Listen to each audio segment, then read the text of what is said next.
What if you gained everything? Welcome to Light Unlocked.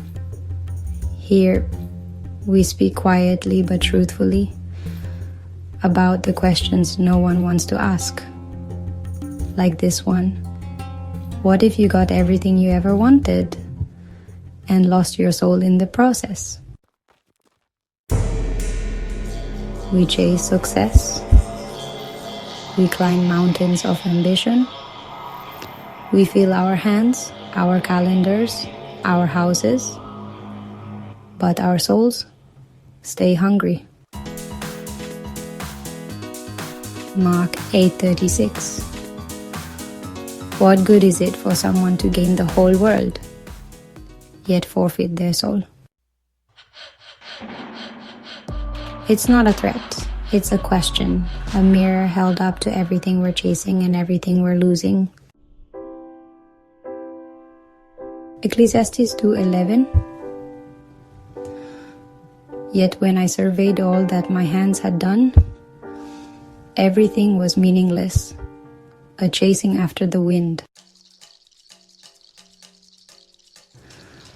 The soul is not a background part of you.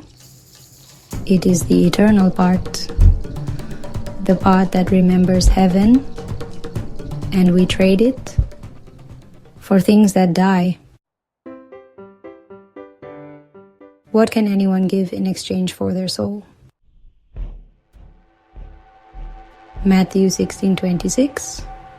What can anyone give in exchange for their soul? Fame fades, wealth withers, applause stops.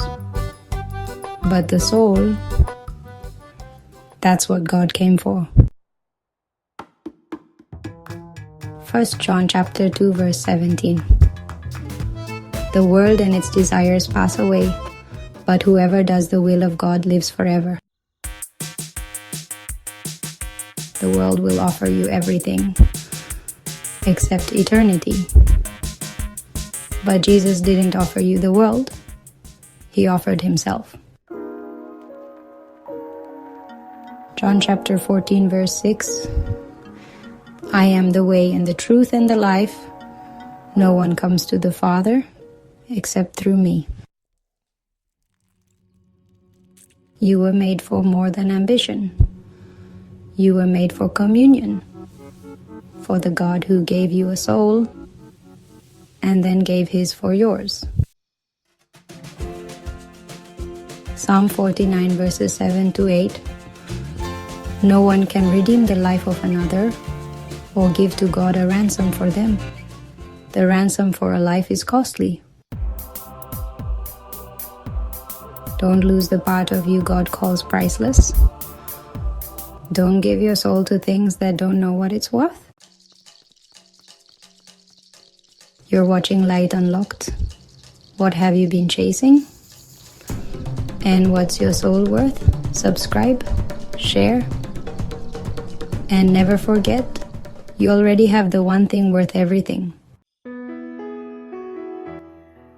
Mark 8 verse 36.